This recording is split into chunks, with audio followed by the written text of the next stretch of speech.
এবং আজকের এই সাক্ষীর মধ্য থেকে পরিষ্কার আমরা পেয়েছি যে ইলিয়াস আলী জিয়াউল আহসান কর্তৃক অপহরণের শিকার হয়েছিলেন। বাংলাদেশের ইতিহাসে আজকে যে সাক্ষ্য দিয়েছে এইরকম একটি বর্ণনা এবং যে আসামির বিরুদ্ধে সাক্ষী দিয়েছে জিয়াউল আহসান, এরকম একজন নিষ্ঠুর খুনি, এইরকম একজন নিষ্ঠুর এবং খুনি বাংলাদেশের ইতিহাসে আর দ্বিতীয়টি নেই। আজকে যে ইমরুল কায়েস, তিনি আর্ম করে সেনাবাহিনীতে ভর্তি হয়েছিলেন। তার চাকরির বিভিন্ন পর্যায়ে তিনি বিভিন্ন জায়গায় চাকরি করেছেন। একটি পর্যায়ে তিনি এই জিয়াউল আহসানের রানার হিসাবে যোগদান করেন এবং জিয়াউল আহসানের বিভিন্ন কুকীর্তির তিনি সাক্ষী হন। তিনি আজকে ট্রাইব্যুনাল একে তার যে জবানবন্দি তিনি শুরু করেছেন, এখনও জবানবন্দি তিনি আংশিক দিয়েছেন। বিকালবেলা আবার ৩টার সময় তার অবশিষ্ট জবানবন্দি হবে। এই আংশিক জবানবন্দির মধ্যে জিয়াউল আহসান 7টি ঘটনার ভিন্ন ভিন্ন সময়ে 7টি ঘটনার বর্ণনা দিয়েছেন।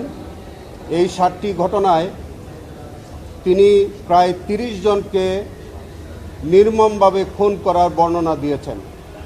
তিনি বর্ণনা দিয়েছেন যে একসঙ্গে 11 জনকে হত্যা করা হয়েছে, একসঙ্গে 7 থেকে 8 জনকে হত্যা করা হয়েছে, কখনো একজন করে হত্যা করা হয়েছে, কখনো সিমেন্টের বস্তাভর্তি সিমেন্টে বেঁধে গুলি করে নদীতে ফেলে দেওয়ার ঘটনা তিনি বর্ণনা করেছেন। আজকে সবচেয়ে নির্মম এবং যেটি সবচেয়ে আলোচিত যে ঘটনা,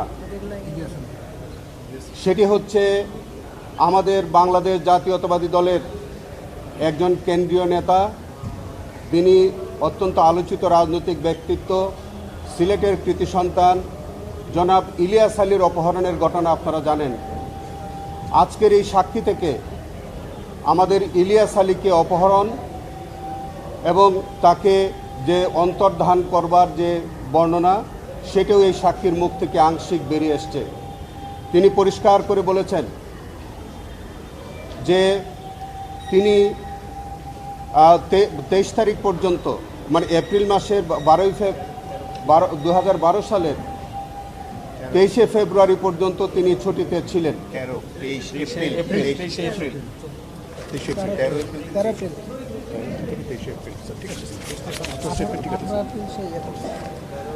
এই জায়গাটা আমি একটু কারেকশন করে দিচ্ছি আপনাদেরকে। সেটা হচ্ছে যে তিনি বলেছেন যে একবার জিয়াউল আহসানের নেতৃত্বে তিনি মহাখালী ব্রিজের কাছে যান। সেখানে তিনি কথোপকথন করেন তারেক সিদ্দিকীর সাথে। তারেক সিদ্দিকীর সাথে কথোপকথনের এক পর্যায়ে তিনি বলেছিলেন যে আপনাদের কথা মতো ইলিয়াস আলীকে গল্ফ করেছি, আপনাদের কথা মতো গল্ফ করেছি, এখন এর বেশি আমি আর কি করব? আপনারা যদি এরকম করে আমাকে চাপ দেন, তাহলে আমাকে বরঞ্চ পোস্টিং দিয়ে জঙ্গলে পাঠিয়ে দেন। তারপরে আজকে সাক্ষী বলেছে তিনি এই ঘটনার পরে তিনি ছুটিতে যান। ছুটি থেকে আসার পরে তিনি যখন র্যাব হেডকোয়ার্টারে জয়েন করেন, তখন দেখলেন যে র্যাব হেডকোয়ার্টারের অবস্থা থমথমে। তার সহকর্মীদের কাছ থেকে তিনি জানলেন যে এই সময়ের মধ্যে, এই যে তিনি যে সময়টায় ছুটিতে ছিলেন, এই সময়ের মধ্যে র্যাবের যে ইন এবং আউট যে রেজিস্টার এবং অস্ত্রাগারের যে রেজিস্টার এবং ভিডিও ফুটেজ, র্যাব হেডকোয়ার্টারের যে ভিডিও ফুটেজ, এই সব কিছু জিয়াউল আহসান ধ্বংস করে দিয়েছে, নষ্ট করে ফেলেছে। অর্থ হচ্ছে যে এই সময়ের মধ্যে ইলিয়াস আলীকে অপহরণ করা হয়েছে, সম্ভবত ইলিয়াস আলীকে র্যাব হেডকোয়ার্টারে আনা হয়েছে। এই সাক্ষীটা যাতে না থাকে, এই এভিডেন্সটাকে নষ্ট করবার জন্যে ইনস অ্যান্ড আউট রেজিস্টার এবং সকল ফুটেজ জিয়াউল আহসান গায়েব করে দিয়েছে, নষ্ট করে দিয়েছে। এইটি আজকে এভিডেন্সে এসছে এবং আজকের এই সাক্ষীর মধ্য থেকে পরিষ্কার আমরা পেয়েছি যে ইলিয়াস আলী জিয়াউল আহসান কর্তৃক অপহরণের শিকার হয়েছিলেন এবং জিয়াউল হাসান এবং তারেক সিদ্দিকী সহ অন্যান্য দুষ্কৃতিকারীদের দ্বারা তিনি গুমের শিকার হয়েছেন এবং তার ভাগ্যে কি ঘটেছে আমরা হয়তো পরবর্তীতে জানতে পারব। এই সাক্ষী আরও যেটা বলেছে যে তিনি অনেকগুলো ঘটনার সাক্ষী, সেই একটা ঘটনার কথা তিনি বলেছেন যে একজন আসামিকে একবার এই জিয়াউল হাসান মাইক্রোবাস করে নিয়ে গিয়ে রেল লাইনের উপরে শোয়াই দিয়ে দেয়, কিছুক্ষণ পরে একটা রেলগাড়ি যায় এবং সেখান থেকে তার ভাগ্য যা ঘটার সেটা ঘটেছে। এইভাবে তিনি প্রায় 30 জন ভিকটিমের নিহত এবং শহীদ হওয়ার ঘটনা বলেছেন এবং প্রত্যেকটি ঘটনা অত্যন্ত সিস্টেমেটিক ওয়েতে, অত্যন্ত টার্গেটেড ওয়েতে এই হত্যাকাণ্ডটি সংঘটিত হয়েছে এবং প্রত্যেকটির মধ্যে জিয়াউল হাসানের নেতৃত্ব ছিল। আপনারা আমাদের বলতে দ্বিধা নাই, এই জিয়াউল হাসান আজকে কোর্টে উনি উপস্থিত থেকে এই সমস্ত সাক্ষীর সাক্ষ্যটা শুনেছেন, আর যতক্ষণ তিনি শুনেছেন ততক্ষণ পর্যন্ত তিনি হাসছিলেন, দাঁত খিলিয়ে খিলিয়ে তিনি হাসছিলেন। অত্যন্ত দুঃখজনক, তিনি যে কতটা কুখ্যাত এবং তিনি যে কিভাবে মানুষ খুন করতে পারেন তার আজকে বডি ল্যাঙ্গুয়েজ থেকে সেটার প্রমাণিত হয়েছে। এবং আপনারা আজকে 3টার সময় আবার অবশিষ্ট সাক্ষী হবে। আমরা আশা করি যে এই সাক্ষীর মুখ থেকে আরও কতজন ভিকটিম এইভাবে নির্মম হত্যাকাণ্ডের শিকার হয়েছে হয়তো এই সাক্ষীর মুখ থেকে বেরিয়ে আসবে।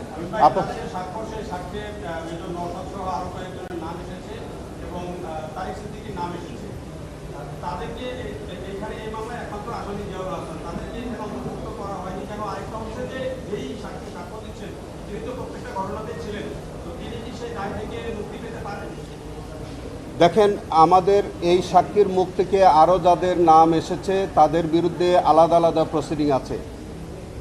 আমরা জয়েন্টলি অথবা সেপারেটলি বিচার করার আইনগত সুযোগ আছে।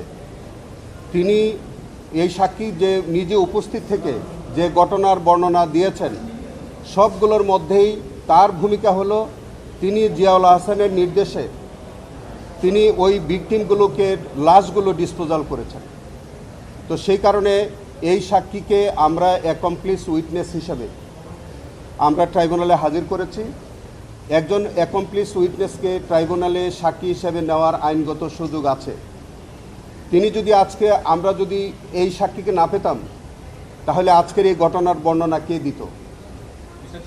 তো সেই কারণে যে আজকে যে ইমরুল কায়েস তিনি জিয়াউল হাসানের রানার ছিলেন, জিয়াউল হাসানের সাথে থেকে প্রত্যেকটি ঘটনা তিনি পর্যবেক্ষণ করেছেন এবং তিনি লাশ ডিসপোজাল করেছেন এবং সেটা করেছেন বলেই তার কাছ থেকে আমরা এই ঘটনাগুলো আজকে জানতে পেরেছি। ইলিয়াস আলী গুমে আর কোনো সাক্ষী দেবে কিনা আপনারা অপেক্ষা করেন। ইলিয়াস আলীর গুমের সম্পর্কে আরও সাক্ষী আছে, এটা ভবিষ্যতে ইনশাল্লাহ আপনারা দেখতে পাবেন।